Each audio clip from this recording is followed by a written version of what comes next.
அனைவருக்கும் 2026 தைத்திருநாள் பொங்கல் நல்வாழ்த்துக்கள். இந்த வீடியோவில் நம்ம வ.உ. சிதம்பரம் பிள்ளையை பற்றி பார்க்கலாம். கப்பலோட்டிய தமிழன் அவரை பற்றி பார்க்கலாம் வாங்க.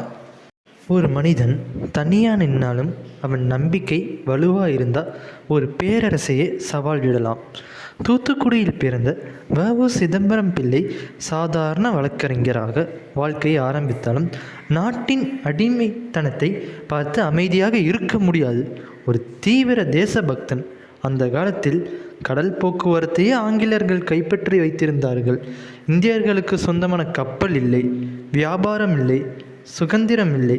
இதை மாற்றவே ஸ்வதேசி ஸ்டீம் நேவிகேஷன் கம்பெனி என்ற இந்தியர்களின் முதல் கப்பல் நிறுவனத்தை தொடங்கி ஆங்கில அரசுக்கு நேரடி சவால் விட்டார். பிரிட்டிஷ் ஷிப்ஸுக்கு போட்டியாக இந்திய கப்பல்கள் ஓட்டியதால் மக்கள் அவரை கப்பல் ஓட்டிய தமிழன் என்று அழைத்தார்கள். ஆனால் இந்த தைரியத்துக்கான விலை மிக கடுமையானது. பொய் வழக்குகள், கடுமையான சிறை தண்டனை, ஜெயிலில் மனிதனல்லாத வேலைகள், வக்கீல், தலைவர் என்ற மரியாதை எல்லாம் பறிக்கப்பட்டு மாட்டை விட கொடுமையாக நடத்தப்பட்டார். ஆனாலும் அவர் மனசு உடையவில்லை. வெளியே வந்தபோது பணம் இல்லை, பதவி இல்லை, புகழ் இல்லை.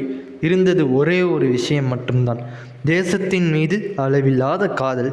வ.உ.சி. வாழ்க்கை சொல்லும் உண்மை ஒன்றே, சுதந்திரம் சுலபமாக கிடைக்கவில்லை, அது தியாகத்தின் விளைவு.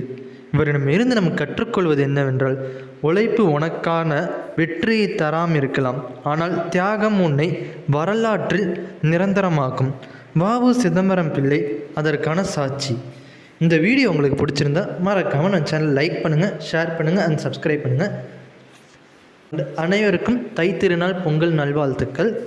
இது டே 18 of 100 days 100 மோட்டிவேஷனல் சேலஞ்ச் வந்துக்கிட்டே இருக்கும். ஸோ நம்ம சேனல் லைக் பண்ணிக்கோங்க, ஷேர் பண்ணிக்கோங்க, மறக்காமல் சப்ஸ்கிரைப் பண்ணிக்கோங்க. தேங்க்ஸ் ஃபார் வாட்சிங். அண்ட் நீங்கள் நம்ம சேனலுக்கு புதுசாக இருந்தால் மறக்காமல் சப்ஸ்கிரைப் பண்ணிக்கோங்க.